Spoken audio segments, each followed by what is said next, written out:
I want to salute you, homie, you know, for building your own thing and doing your own thing, creating your own platform, your own website. I got one life to live out my dreams, and I'm giving this thing all I got. I interview celebrities. I talk sports. I represent the culture. Right now you're turning up on MrTaliaferro.com, shawty. Yeah! All right, Alfred Taliaferro. Y'all already know I represent that Mr. Taliaferro TV. You know, listen, man.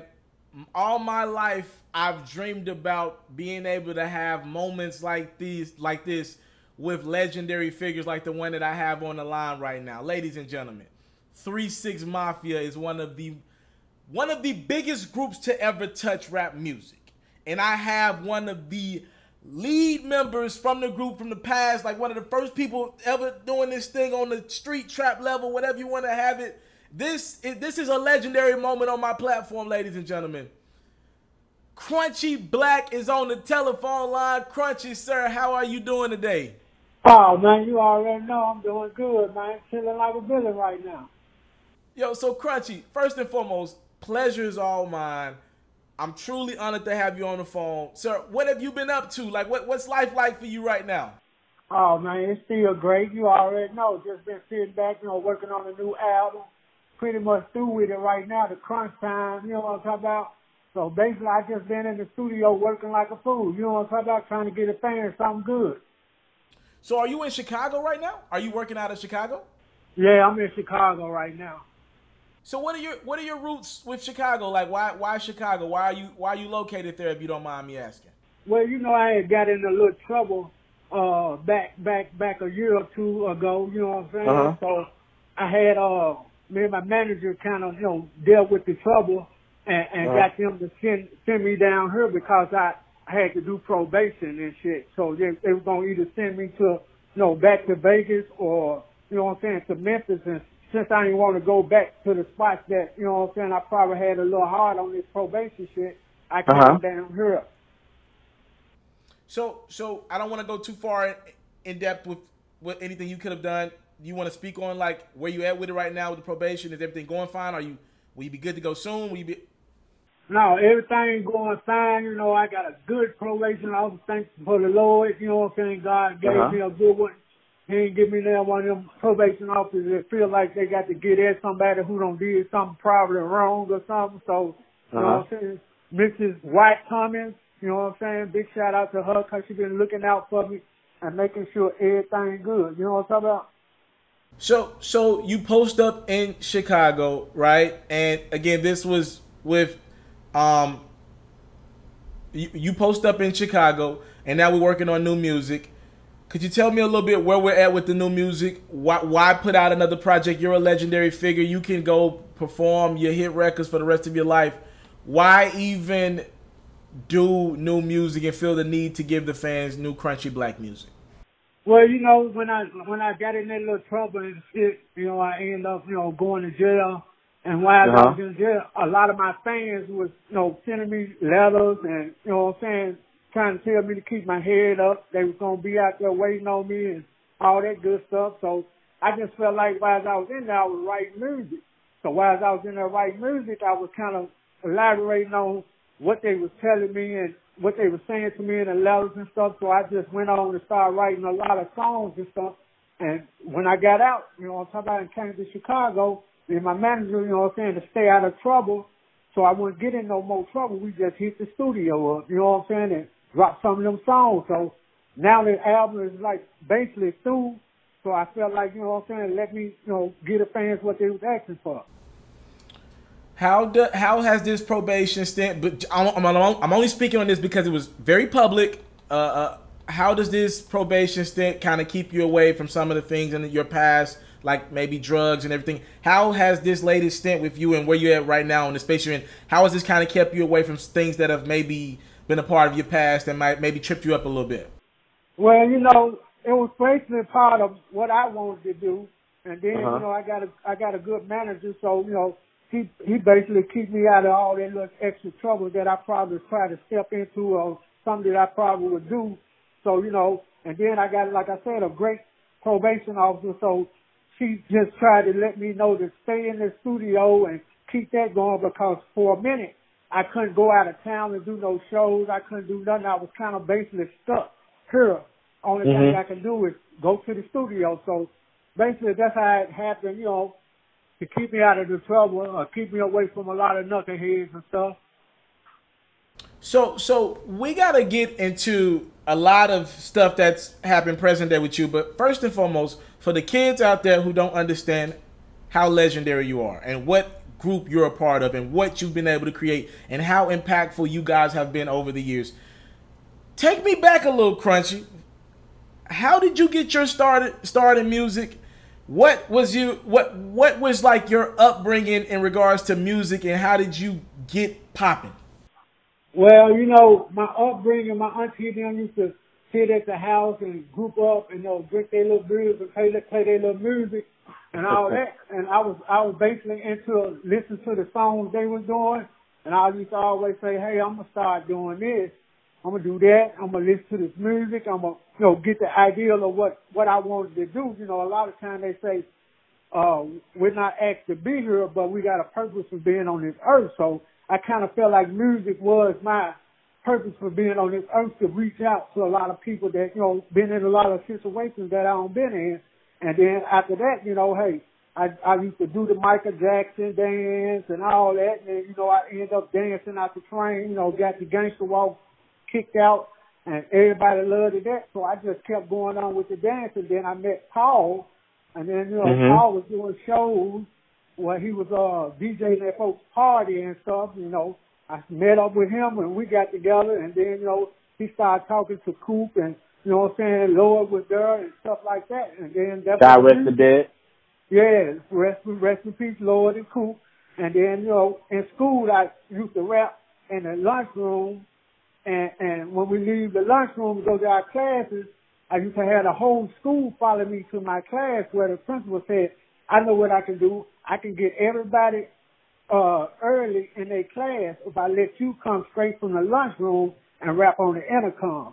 That way everybody can hear you all through the school, and they'll go straight to their classes. And when that happened, you know what I'm saying, I kind of felt like I had it going on with the rapping. So after I met Paul used to tell me, hey, a lot of folks say you can rap. A lot of folks say you can rap. And I'm like, yeah, I can do a little something.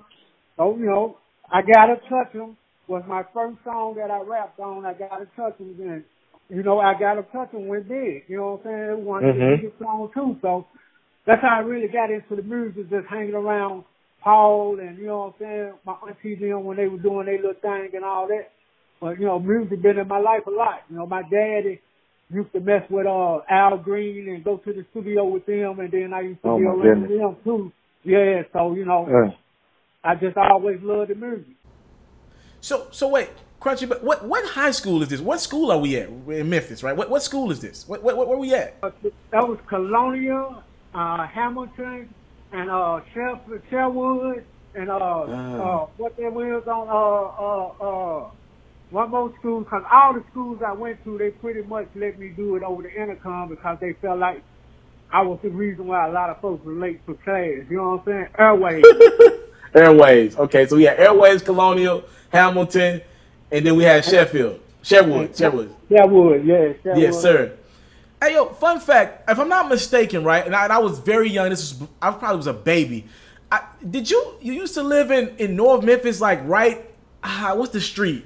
I had a grandma that used to stay on the street, on the corner, and I was always told as a kid, it's crazy to be interviewing you right now, wow, that you stayed next door to my freaking grandma. What's that school over there, right in the heart of North Memphis, over there by a freaking gas? I can't even think about the goddamn school. You know, I only stayed in one spot in North Memphis. That was out there by Stutterfield, and right by Stutterfield. I can't remember the name of that school right now. I don't even think the school up anymore. I think the school might be shut down right now. I know it was, it's going to kill me. Yeah, I know the name of that school. Either.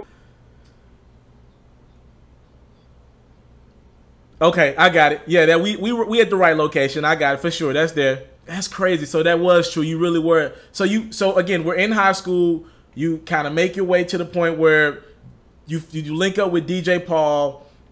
At this point, it's Coop, it's Paul, it's you, and it's Infamous, right? So your music is bubbling. You got a hit, and then can you kind of take me from there? Like where does like other guys like Lil White and Gangsta Boo and Lil Chat, where do these people come from? And Juicy J as well. Where do all these people come from? Well, Boo, she came because she stayed out there in Whitehaven, and then her and Paul already knew each other because they went to the same school together. And then, you know what I'm talking about? It ended up being me, Paul, Coop, and Lloyd, and Boo. And then all of a sudden, Juicy came along because, Juicy from North Memphis. Back then, back then that you couldn't go to North Memphis if you weren't from North Memphis, and you couldn't go to South Memphis if you weren't from South Memphis. So back then, we couldn't go to the different hoods if you weren't from there. But me, I was everywhere. And then I kind of, went to North. I was in North Memphis, and I used to always go to Whitehaven, which is Blackhaven. You know what I'm talking about? And Paul and Juicy was real hot. You already know they were real hot in their area. And then all of a sudden, Juicy tapes got to where Paul was, and Paul tapes got to where Juicy was. So they ended up hollering at each other and clicking up, and then that's when Juicy came in. Lil Chat, Project Pat, Nigga Creep, Homicide, all them, they had the backyard posse and stuff.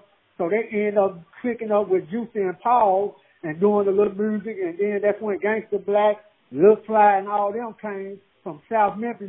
Skinny Pimp been down for a long time. Skinny Pimp been down, what I'm saying, since Pop. Damn it, man. So many. So how many of these guys are actually 3-6 though? Like, cause I always we do have these old Memphis arguments all the time when I'm in town. Who was actually 3-6 and who was just affiliated with 3-6? Because we always had these little conversations. I know at different times different things were going on, but like who, if you had to kind of just say, for history's sake, who was actually 3-6? Who would you say was a part of that group? Well, it was Paul, Juicy, Coop, Boo, Lloyd, and me. It was 3-6 Mafia. You know what I'm talking about? Yeah, that's the only people who was in 3-6 Mafia. Scan Man, MC Mac, Skinny Pimp, Gangsta Black, Lil Fly, you know what I'm saying? A lot of all these people. Yeah. Child and all them was just affiliated with us from the Profit Posse area. Remember, we had Profit Posse, then we changed to Hypnotized Mind. Oh my goodness, man, you taking me back. I'm younger, Crunchy Black, but I did a lot of research and watched documentaries on a lot of this shit. So it's just always, I'm a historian of this stuff. So some of this stuff is new to me. A lot of it I knew. So kind of bear with me a little bit here. But I know a lot of bit about y'all history. So we're around like 95, 96 right now, right? Where we're right now. Okay, 95, 96. Okay, so you guys are bubbling. Y'all popping. So take me kind of to the place of how you guys make the jump into like mainstream America. Well, from 95, 94, 95, that's when we jumped in the mainstream. But, all before that, we dropped the mixtapes, driving to different cities, dropping them out, selling them, and we getting hot in every city by dropping them CDs off, them tapes off and stuff. And then all of a sudden, Relativity ended up, getting up with Paul and Juicy and telling them they wanted to do a deal. And Paul and Juicy came to us and told us about it. And then we were like, let's do it. And then we ended up, hitting the mainstream. And then when we hit the mainstream, we kind of came back with Teddy Club up again, because we actually did Teddy Club about 2-3 times. And then when we signed with Relativity, which was Sony, it was just a side label that was with Sony. They basically do that these days. They put an artist or a group on a side label just in case you ain't going to be as hot as, they think you're going to be. And then you end up signing with the major label that it is. You know what I'm saying? So we did Relativity, and we were actually doing real good, double platinum on most of them song albums we were doing, based on a lot of them 3-6 Mafia albums. We were double platinum and platinum, all the time. And they used to always ask Paul now, what do y'all think y'all gonna go on each album? Then, Paul and them would say, like, we'll go gold, because Paul and them didn't want to say platinum, and then, we'll end up going platinum or double platinum, but it is what it is. So explain to me a little bit about the back end of it. Like, do y'all own a lot of y'all music right now? Like, do you still make good money off a lot of 3-6 Mafia music? Like, was the business in order on the back end? Yeah, always. The business always been in order. A lot of things that you hear people saying it was all because they was getting, you know, everybody gets the big head in a group. So that's the reason why some things didn't work out the way it's supposed to work out after so long, because everybody getting a big head. Everybody thought their raps was better than the other artists' raps, or everybody thought since somebody acted a fool when they got ready to do their verse, they was the main one. But, you know, it was a group thing. You know what I'm talking about? Mm-hmm. What is your relationship like with DJ Paul today? Oh, DJ Paul, that's my brother all the way. You know what I'm saying? That's my brother all the way. Ain't nothing else but brother. You know what I'm saying? We're going to always be strong. We're going to always be, you know what I'm saying, together. So basically till we old and can't do it no more. Do you guys still like hit the Will he be on your next project? Do y'all still hit the studio? Are y'all still making music together? Yeah, we making music together. We got an EP that we was talking about putting out or working on after, you know what I'm saying, I got through with this album and I got to be able to move around a little bit. So, you know, we did the song together, Power Glide. We did that Power Glide together. Remix. I just heard the remix. Yeah, I just heard that. Just recently he hit me up and told me, you know what I'm saying, he got a song. Because, you know, Paul been my brother for a long time. And even though, you know what I'm saying, I got in a little trouble or whatever, he don't always feel like, let me put country back on something to keep him relevant and keep him out there. So, you know what I'm saying, that's what he did for me. You know what I'm talking about? He don't strike me as the type of nigga to judge anybody. Like, he don't strike me like, if you his brother, he seemed like he riding with you no matter what. And it seemed like what you kind of, that just seemed like his character, you know? Yeah, well, you know, that's how he is. You know, when people do something that they don't supposed to do, because we ain't call ourselves a mafia for nothing. You know what I'm saying? That's the reason why we holler mafia, because we wanted to walk and talk and act like the mafia. You know what I'm saying? So it really ain't no big thing with none of us. You know, they get mad at each other and all that, but like... You know I gotta ask you about that. You know I'm getting to that. You bringing me there. What is your relationship like with Juicy J? And I guess that was about the... You was heading in that direction, so I just want to throw the question out. What is your relationship like right now, Crunchy Black? We got 3-6 Mafias on, Crunchy Black on the line. What is your relationship like right now with Juicy J? Well, me and Juicy, we tight too. You know what I'm talking about? Okay. Like I said, it's the same thing all the way around the board. All of us still cool. I still talk to Boo. You know what I'm saying? I still talk to some of the artists that was just on the label or whatever, Lil White and all that, Fraser Boy and all that. You know, Paul and Jeez, man. How they doing? We got Lil White, Fraser Boy. How they doing? Long time no hear from. Haven't heard from them. Yeah, they you know, they got new albums out and stuff. White and Fraser got a new album out that they just dropped.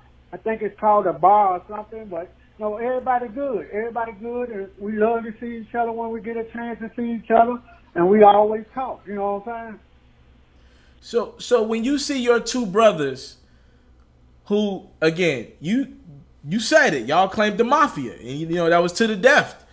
When you see your two brothers, DJ Paul and Juicy J, from what I see, right, and you can kind of clear this up for me, it looks like they don't get along. I'm watching DJ Paul on social media the other day. I mean, he's publicly airing out Juicy. He was like, I still love you, bro, but you was never that guy. You was never built like that. You just stop it. Stop hollering the Mafia. You rich and you lonely. You don't have friends. You join Wiz Khalifa crew. And when you see stuff like that take place, how do you, as a brother of these two, how do you kind of react to it? And what do you think about it? Like I said, we roll like the Mafia, you know what I'm saying? And they was like the head Mafia members of what we had going on. So if we see them arguing or fighting, we basically know what it's about. We basically know what they're doing. But, you know, like I say, families gonna argue, fight, and all that. You know what I'm saying? It wouldn't be a family if they didn't do that. If they didn't do that, I wouldn't even believe they loved each other like they did. You feel what I'm saying? So me, I just stand back and let them argue because, you know, I really ain't I can't jump on the side. But, you know, it is what it is. You know, they gonna argue. They gonna, you know, they never gonna fight. I never saw them fight in their life, but they'll argue. You know, that's some inside stuff with Paul and Juicy. I didn't call Paul and ask him what was going on, and I didn't reach out to Juicy and ask Juicy what was going on because, like I said, when you got the head Mafia members, it ain't none of your business if they don't call you and tell you what's going on. You get what I'm saying? That's a big fact, yeah. But Country, you from the old school with Juicy and Paul.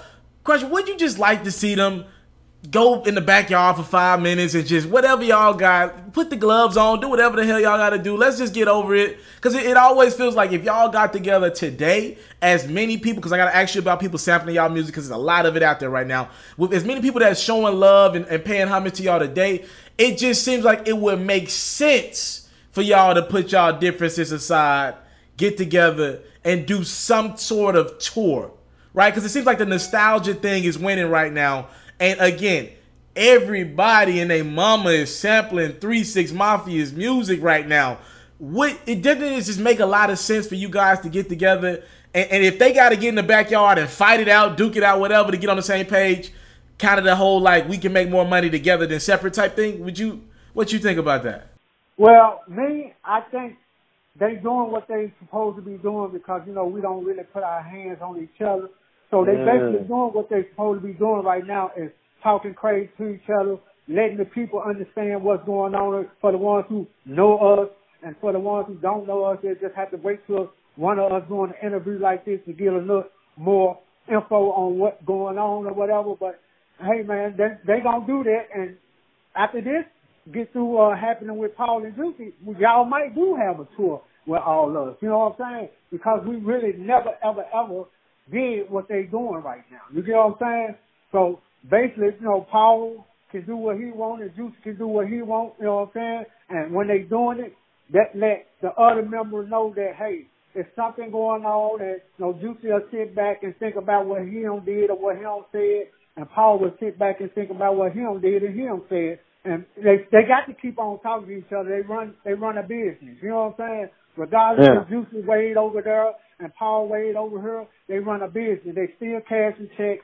They still sending checks out. You know what I'm saying? So it's got to be something small. It's not nothing big because ain't nobody said, forget the label. We ain't working with each other no more or whatever. They still got each other number.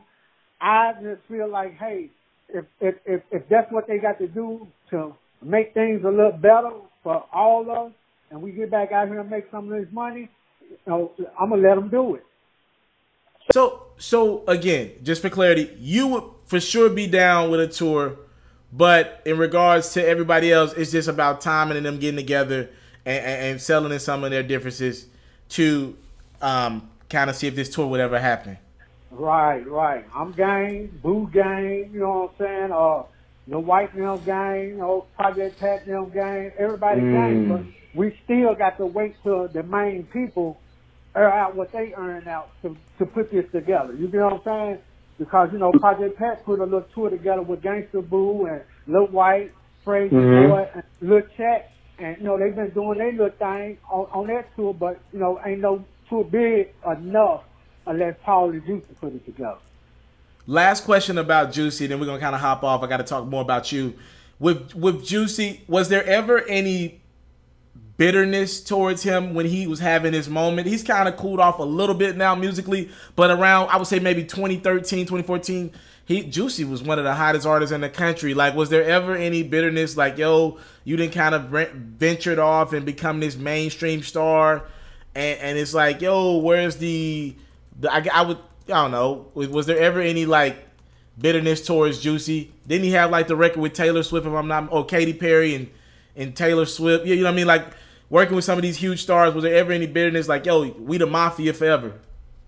Well, you know, we always don't say we Mafia forever. You know what I'm saying? And Juicy, he kind of just kept it when he did his thing. You know, what if none of us kept on doing what Juicy doing? Then y'all would still won't know a lot about us. You get what I'm saying? So by Juicy keeping the boat rolling and keeping the train running, then that kept all of us in the aisle, everybody. You get what I'm saying? They had to figure out where Juicy came from, and then when they figured out where Juicy came from, they got to listen to all the old music that Juicy had done. You get what I'm saying? So it's kind of good that he did that. You know, I ain't have no problem with him. I just was proud of that he kept pushing on, even though, you know, we had a little problem back then. You know what I'm talking about? Are you able to put in perspective just how much of an impact 3 6 Mafia has had on rap? Like just kind of looking back? Yeah, back then and to right now, you know, we had a big impact on rap and hip hop for the simple fact we did what we wanted. You know what I'm saying? And a lot of artists ain't able to do what they want because the labels try to have them doing something else. And Paul and Juicy wouldn't go for that. You know what I'm saying? So therefore, we did what we wanted. You know what I'm saying? We talked about the song, made the songs that we wanted to talk about, and we said what we wanted to say in the songs that we did. And they put them out nationwide. So, you know, we kind of just killed the situation. You know, that's the reason why you hear a lot of kids now. You know, I don't want to make it look bad, but, you know, it is what it is. That's the reason why they're shipping on serve right now. You get what I'm saying? That's the reason why they're still doing a lot of things that we said we was doing way back then. So, you know, we played a big part. And then, like you said, a lot of folks sampling our music like we the OJ. We got to get into that. So that y'all definitely are this modern days. Y'all have become, I would say, the last 2 years, the amount of samples 3 6 had from. I'm just thinking about some records. G-Eazy had the No Limit record recently. You got artists. Sheesh. A$AP Ferg had a huge record on the radio that was a sample from you guys. He paid homage to you guys. Even Cardi B, one of the biggest rap stars in the world, is sampling Project Pac's Bickenhead. So just you guys, your group, and anybody affiliated with y'all still very relevant in rap today. What do you think about some of the people paying homage to you guys? Like, have you listened to any of that music that these artists that I've named or any other artists that I have not named? Also, Ray Sherman, how could I forget them with Powerglide, and you hopped on the remix as well. What do you think about some of the music? Do you think these guys are correctly keeping the name and the 3 6 Mafia legacy going? Well, for me, you know, I love A$AP Rocky because A$AP Rocky, when he first came out, if you go way back when he first came out, he actually was saying out names and songs, and actually before he actually started remixing songs or just doing a lot of things that he's been doing lately. So big shout out to A$AP Rocky, but you know, salute to Rocky and Ferg. Salute to both of them. Yeah, he always been repping us. You know, even when we was doing our little thing and he was coming out, he was repping us. So, you know, with that crunk music and saying our names a lot in a lot of his songs and stuff. So A$AP Rocky, he's gonna always be my guy. You know what I'm saying? And then you know Carly B, you know what I'm saying? Carly B, she's from, you know, she's from New York and she do her thing, and by her doing that was like a big look. She didn't make it look like she didn't take it from us or didn't sample it from us or didn't give it from us. She let it be known. You know what I'm saying? She took a part of the song where you knew it was Chicken Head. You know what I'm saying? A lot of folks try to take a part of the song and switch it a little bit, but she kind of let it be known that that's where she got it from. She even said it in a part of her song. You know what I'm saying? Crunchy, LeChat wasn't as happy or wasn't as positive about Cardi sampling that record as you are right now.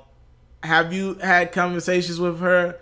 And well, you know, LeChat, that's my sister, but you know, everybody got their own way of thinking. And me, I always feel like if you take some of mine and give me a shout out when you do it, I'm gonna love you for it. You know what I'm saying? That keeps me relevant, and that's what you got to do when you're an artist. You got to stay relevant. If you don't stay relevant, then hey, what do it matter if you're a rapper? You get what I'm saying? So for sure. What LeChat feel and what I feel is totally a different thing. You know what I'm saying? I feel like now when Carly did that, now a lot of people who didn't know LeChat because they trying to find out where that song came from, Chicken Head. You get what I'm saying? So you gotta tell me this story, Crunchy. This is just some hip hop ish. Yo, y'all been on the road a long time, and you guys got a lot of money together, and I know y'all done seen some crazy shit at some of these shows, Crunchy. Sir, I gotta know one crazy party night. You gotta paint this picture for me and my fans and my supporters out there. Yo, what is the craziest memory Crunchy Black has from one of his shows? Because 3 6, y'all been able to, I feel like, one of the best at not only having the black fan base, and not only the white fan base, but mixing them two audience together and having that college fan base, that live party fan base. What is a moment that Crunchy Black can never forget from one of these shows? Well, it's a lot of moments, and I never forget a whole gang on. But, you know, when Lord Infant was back then, me and Lord Infant, we were the wildest ones out the group. So, we actually did a show, and I kind of think it was down here in Indiana somewhere. And we was partying like a mob in the back of the building because we were too hyped. And when we ended up going to the do the show, we ended up going on the stage to perform when they called us out. And there was some girl in the front of the stage had on a white dress or some white pants, and she didn't have no clothes up under that. You know what I'm talking about? Yeah. And me and Lloyd went. She was like standing on the tip of the stage, and she was like just straight flashing herself. You know, don't get me wrong, I saw a lot of women flash themselves, but how she was doing it was just outrageous. You get what I'm saying? So, you know what I'm saying? I turned around to Lloyd. I'm like, Lloyd, look at this girl. And, you know, Lloyd ran down there and grabbed her. He actually grabbed her and went to the back of the stage with her for a minute and did whatever he's going to do with her and brought her back out. And then, you know, somebody else grabbed her and took her back there. Oh, man. So, yeah, so it was like, that was wild. And then after we actually got through doing the show, it was like some army trucks and all that in the back. So by the time we got through doing the show, we grabbed her and her friends and we like took them to the back. And you know what I'm saying? Right there in the back of the club, it kind of went down ridiculous. You know what I'm saying? Oh my goodness, that chick had a long ass night with 3-6. Yeah, she actually had a great night with 3-6. Hey, for me, this is just kind of where I was at. I probably was like 10 when this album dropped. But for me, Most Known Unknown is my favorite project from you guys all time, just because I feel like it's the best combination of y'all street records, but also it had some mainstream, it had some club appeal. That was the joint, if I'm not mistaken, that had Stay Fly on it, Popping My Collar, if I'm not mistaken. It was just one of the ones. Side to Side was on that bad. Y'all had some bangers. And if I'm not mistaken, y'all did the Stay Fly remix. I think y'all brought in Trick Daddy for that bad boy. I think Lil Flip was on that project as well at some point. I think y'all had Bow Wow on that bad boy. It just was a lot going on in that project. My favorite project from you guys by far, because I was able to see Memphis artists hit mainstream. Do you look at that project as y'all most successful joint today, or what's your favorite project from you guys? Well, yeah, I do look at that joint as one of the big ones, but you know, like I said, most of our albums went gold, platinum, and double platinum. So Fact. all the albums we did. If you ever catch Paul on Instagram, he show all his plaques. Like that, and he basically got a whole wall full of them. And you know what I'm saying? All of us got a bunch of platinum albums more than we got gold. And so, you know, all of them did their damn thing like a motherfucker, you know what I'm saying? And I love everything we did. See, I ain't the type of guy that say, oh, I like this more than I like that. I feel you. I like everything we did, but yeah, Most Known Unknown, that was a big one. Do you remember when y'all started that TV show up? Yeah. Oh my goodness. Hey, we do not give 3-6 Mafia enough credit. What was going on then when y'all started? Because this is right around the award, right? When you guys got the Grammy. It was the Grammy, right? Yeah. Right around the Oscar time. Oscar, excuse me. When you guys got the Oscar, and you guys not only had this, this is around Hustle and Flow. This was like y'all biggest moment, I feel like, at this point. Like, yo, y'all was really finally getting the recognition that y'all deserved at this spot. What made you guys decide to show y'all crazy life on TV? Well, they actually came to us and asked us about doing a reality show, and we kind of grouped up and said, let's do it. And then, you know, we had to do our trailer, film a lot of shows and film a lot of stuff that we do with different nationalities, different people and stuff. And then we actually got the show, and then, you know, they went on and dropped it, and we did it. You know, they came to us, and we was game to do it.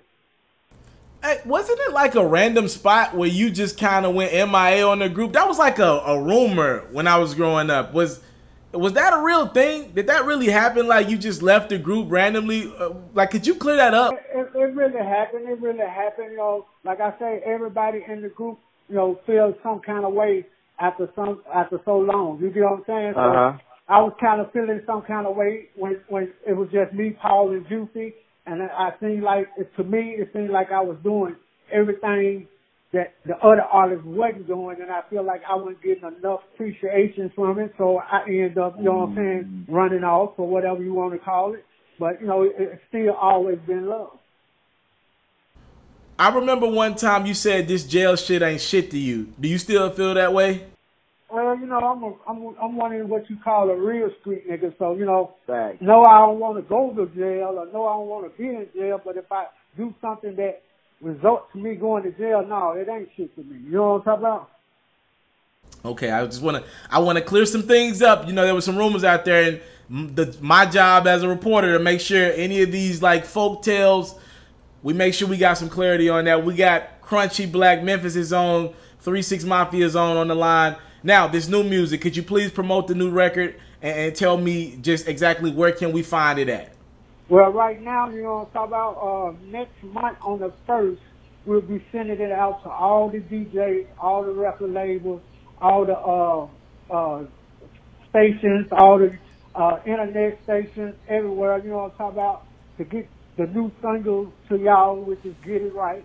I did Get It Right because, you know, y'all never heard me do that type of song. That it's a great song. It's hard, you know what I'm saying? It just ain't got all the cussing and me talking so much shit in it, but it's a great song, a great radio song, you know what I'm saying? So I hit you with Get It Right, and then I got, you know what I'm saying, the turn, gonna hit it behind it, then I got another gun I'm gonna hit behind it, called Straight After Mud, you know, that's strictly a 3-6 Mafia type song, you know, all type of music that we do. And, you know, talking about the album is called Crunch Time, you know what I'm saying? So it'll be out soon. We're going to hit y'all with this single first. I've heard the single. I like the single. It's like a mix of the old and the new. He's got like some old school stuff going on with some new elements as well. Right. You know what I'm saying? That's why I tried to do. Paul told me, Crunchy, don't be doing all that talk stuff because you know you already got the same. All that, so because I always let Paul hear my music regardless of what song I did or what kind of song I did. So I let him hear it, and he was like, you know what I'm saying, it sounds good, I love it. Just don't do too much soft stuff just because you feel like that's what you have to do. And I'm like, no, I don't feel like I have to do. I feel like I wanted to do that. So I hit you with this Get It Right. You know what I'm talking about? I had to ask you about this one. I have not been able to get DJ Paul on the line, but since I got you, him and Yo Gotti were able to end a lot of their issues that they had. How proud of you of Paul for kind of stepping up and having the courage to hop on stage with somebody like Gotti, who you guys have had a long history with, right? And what did you think about that moment? It was definitely a Memphis moment. Well, really, you know, Gotti's brother and all them, you know what I'm saying, they street niggas too, so they automatic, you know what I'm saying, will run into me and Paul a lot and see me and Paul a lot and show us love. It's just the fact that, you know, Gotti was trying to get himself known, and he did a good job at it, and he got out there. So while he was trying to get himself known, he was doing a lot of things that real niggas didn't do. You know what I'm talking about? So you know, by him doing that, that kind of threw us off. You know what I'm saying? It kind of threw us off. But, you know, when Paul went to him and they talked it out and they ended up doing music together and selling their difference, it ended up being a great thing. You know, we always looked up to Paul and Juicy, no matter how old we get or how young we was. We always looked up to Paul and Juicy. So when they made moves, or when he made the move that he made, they just showed all us that we should be able to do the same thing. Do you look at it because, like, over the years, I'm not sure how up to date you stay with a lot of this stuff, Crunchy. We've seen Gotti try to have to come at the throne at you guys, right? Then it looks like we seen Young Dolph try to come at Gotti for the throne. Do you look at it, speaking on a Memphis music scene, as there can only be one top dog at the time, or do you believe there could be multiple? Because a lot going on in music right now. Do you look at it like there could be multiple top guys, or could it be one king of Memphis, or can it be, you know, does it need to be just one at a time at the king? For me, you know, you can go all over the world, even back in the king days, you know what I'm saying? And there was a whole bunch of different kings, you know what I'm saying? A whole bunch of different kings that had castles. But from from the city of Memphis, Paul is the king. You know what I'm saying? And if somebody try to portray that they are the king of Memphis, then you know that they still had a little hate or they still was feeling some kind of way. Because it ain't number one king, you know. And Roman days or whatever you want to call it, it was kings, and they had the king of Nottingham, a king of such and such. You get what I'm saying? So it's only one king in that city. So Paul is the one king that's from Memphis. So if anybody else claim that, you know, I think it's cool for them to try, but they'll never be able to take their crown. Hey, do you have any overlap with Dennis Graham, Drake's dad? Have you guys ever come? Because like he's like this old school pimp, right, out of the city. He rocked the pimp look to the fullest. Have you guys ever had an encounter with him, or is like any overlap with him? Because he's out of the city. Well, you know, I never ran into Drake folks, because you know where he was going and what he was doing was totally different from me. Yeah, I was. Yeah, I still. So you know what I'm saying? He wasn't in the same category of what I was in, but I think a lot of other guys probably did run into him, and then, you know, after a while, you know, I ran into Drake or whatever, so I've, you know, messed with Drake a lot, you know what I'm saying? But his dad, I ain't never get to run into him, because back then, you know, it was the pimps that hung around the pimps. They ain't hang around the gangsters. You get what I'm saying? Yeah, for sure. So you ran into Drake in Memphis? Well, no, not in Memphis. Okay. Man, you know what I'm talking about? Yeah, no, for sure. I'm just saying, I was asking because, you know, Drake says he spent some of his summers or he'd come down to Memphis and try to kick it later on. But I didn't know if you had ran into him in Memphis or like outside of it, like after he was already Drake. Outside okay, I got Memphis you. Was when I actually found out that he was actually coming down there and messing off, you know what I'm saying, I kind of was doing some more stuff around the world and ended up bumping into him. And, you know, he showed me love like he's been showing us love too. He's always shown y'all love. He's always shown y'all love. Sure. Yeah, he always been. So, you know, big shout out to Drake. You know what I'm talking about? It is what it is. What is Crunchy listening to? What do you like right now? Musically, outside of yourself, obviously, and Paul, what do you like right now musically? I would love to know your music space. Me, I don't really listen to a lot of the new rap right now. You know what I'm saying? I try to stay focused on, you know, what I'm trying to do with my music and not listen to what they talking about and trying to do what they doing. But I'm still back in the old days, you know what I'm saying? The Temptation, you know what I'm saying? Bobby Womack, all that, you know what I'm talking about? I try to keep a peaceful mind, you know what I'm talking about? Yes, sir. I'm so privileged to have you on the line, Crunch. I don't want to give away everything because we're going to try to get this phone interview, this visual interview set up in the future. So I don't want to give away everything, but I just wanted to make sure we got on, promote the single. Will be available July 1st, right? Is that the 1st? I want to make sure I got that date right. Right. Okay. Get it right. Okay. Yeah, it's called Get It Right. And I can't get it right, but get it right, you know what I'm saying? Get it right. Everybody, to get themselves together, man. Get it right, man. So Get It Right. Let me make sure I got this clear. Get It Right will be available July. This is Crunchy Black's new single. I'm super excited to have him on the phone. Try to get a video interview with this man done. Legendary stuff. I just want people to see you because you're such a legendary figure. We have so much respect and love for you, especially in Memphis. I get people hit me up. I'm not even living in Memphis right now, but they hit me up all the time. Yo, when you gonna get somebody from 3 6 Mafia on the line, we need somebody to put you in line with your history on guys like 3 6 and the legendary figures that are Memphis. And it's a privilege to have you on the line, sir. And thank you for giving me your time. Yeah, it's all good. For all the fans that, you know, want to hear the songs right now, they can go and to this website called Platinum Radio. And to my brother Bruce, you know what I'm talking about? He got Platinum Radio. He play it all day, every day. And they keep it in heavy rotation for me right now, way before it comes out. You know what I'm saying? We partnerships. We in the business together. That's Platinum Radio and my brother Bruce. And that link will be available in the description of this interview. Again, Platinum Radio, right? We can go to that site and we can check out any music that we need to from you right now. Crunchy, how can they find you on social media? Are you active on social media right now? Yeah, Mr. Crunchy Black on Instagram and Twitter. Donnell Black on Facebook, 3 6 Mafia page on Facebook, you know what I'm talking about, and the manager page with Donnell Black and the manager, you know what I'm saying, Crunchy Black and the manager page, you know what I'm talking about. All right, okay, and just to make this clear, there is a potential chance one day in the future, 3-6 Mafia reunion that could happen. You don't rule it out as long as I don't rule it out. I don't rule it out at all because Paulie Juicy, they love money just like the rest of us. And hey, we're gonna try to put something together. I just know they're gonna do it, man. I know they're gonna do it. All right, it's Mr. Taliaferro TV, and I'm here with a legendary figure. Meaning, your mama listened to this man. Your mama might have gave this man some back in the day as well. Right, right. Your mama might have been at them shows with them panties off on stage. This is legendary shit right here. Crunchy Black.